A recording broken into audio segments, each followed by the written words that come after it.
તો વાત હવે યુપીએસસી પરીક્ષાની કરી લઈએ, જ્યાં દેશભરમાં યુપીએસસી મેન્સની પરીક્ષાનો પ્રારંભ થયો છે। દેશભરમાં 27 શહેરોમાં પરીક્ષા માટેનું આયોજન કરવામાં આવ્યું છે।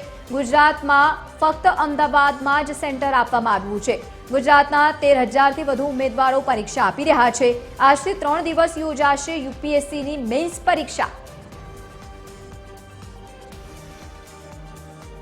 તો આજથી 3 દિવસ માટે પરીક્ષાનું આયોજન કરવામાં આવ્યું છે, જે પ્રમાણે ગુજરાતમાં માત્ર એક સેન્ટર અમદાવાદમાં આપવામાં આવ્યું છે અને બીજી તરફ વિદ્યાર્થીઓમાં આ વખતે ઉત્સાહનો પણ માહોલ જોવા મળી રહ્યો છે। દેશભરમાં જો કે 27 જેટલા શહેરોમાં આ પરીક્ષા માટેનું આયોજન કરવામાં આવ્યું છે અને 3 દિવસ મેન્સનું ખાસ કરીને આયોજન।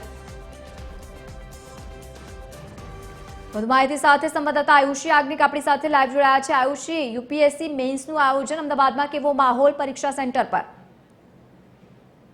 કુલ લવલી જે રીતે યુપીએસસી મેન્સની પરીક્ષાનું આયોજન દેશભરમાં કરવામાં આવ્યું છે, જેમાં ગુજરાત રાજ્યની અંદર અમદાવાદ જે સેન્ટર છે ત્યાં યુપીએસસીની જે પરીક્ષા છે તે યોજાઈ રહી છે, જે માટે સુરક્ષા વ્યવસ્થા છે તે સઘન કરવામાં આવી છે અને તમામ સુરક્ષા વ્યવસ્થાની સાથે અત્યારે હાલ આજે પરીક્ષા કેન્દ્ર પર પરીક્ષા છે તે શરૂ થઈ ચૂકી છે। વહેલી સવાર 9 વાગ્યાથી જે 12 વાગ્યા સુધી આ પરીક્ષાનું જે આયોજન છે તે થશે। તે માટે તમામ સુરક્ષા વ્યવસ્થાની સાથે ઉમેદવારો છે તે પરીક્ષા આપવા માટે પહોંચી ગયા છે। 24 મેના રોજ જે પ્રિલિમ પરીક્ષા છે તે યોજાઈ હતી, તે બાદ હવે આ પરીક્ષા જે મેન્સ પરીક્ષા જે છે તે યોજાઈ રહી છે। ગુજરાતમાંથી એકમાત્ર જે સેન્ટર આપવામાં આવ્યું હોવાથી જે મોટી સંખ્યામાં જે વિદ્યાર્થી ઉમેદવારો જે છે તે પરીક્ષા કેન્દ્ર ખાતે પહોંચ્યા છે અને 27 શહેરોમાં પરીક્ષાનું આયોજન થયું છે, જ્યારે ગુજરાતમાં 13,000થી વધુ ઉમેદવારો છે કે જ્યાં પરીક્ષા છે તે આપી રહ્યા છે।